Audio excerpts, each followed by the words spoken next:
The GSD says the Chief Minister's tactics of cheerleading for Theresa May are questionable, and his presentation of the memorandums is made up of spin and distortion.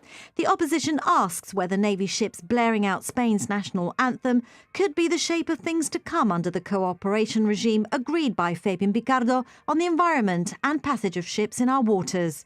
The GSD says the withdrawal agreement envisages bilateral UK-Spain committees to deal with Gibraltar domestic policy matters, with disputes lying with EU-UK committees. It also questions what it calls the government's endorsement of some of the language contained in the MOUs in respect of tobacco and tax, such as smuggling and fraud. And it says while Spanish frontier workers are fully protected, Gibraltarians have no permanent gain in exchange. GSD leader Keith Azzopardi says all this has been given in exchange for a 21-month transition deal, at the end of which we will be out of the EU if a future relationship is not agreed on. For its part, the government says the GSD's lazy analysis is a cheap and transparent attempt to confuse public opinion, adding it is both legally flawed and politically wrong.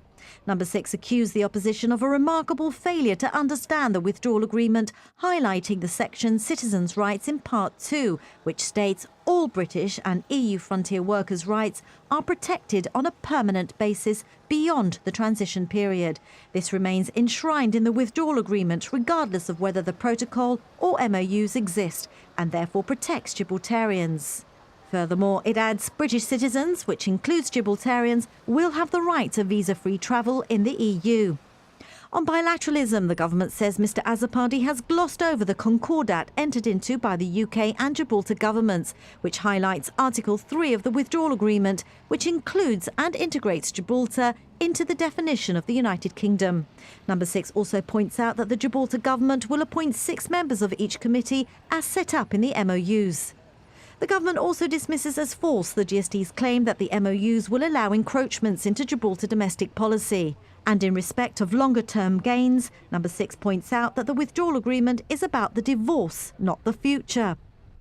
Finally, in the context of a people's vote, the Chief Minister cautions against any extension of the Article 50 notification, which may be necessary, as this would require the unanimity of EU member states, with all that implies for Gibraltar.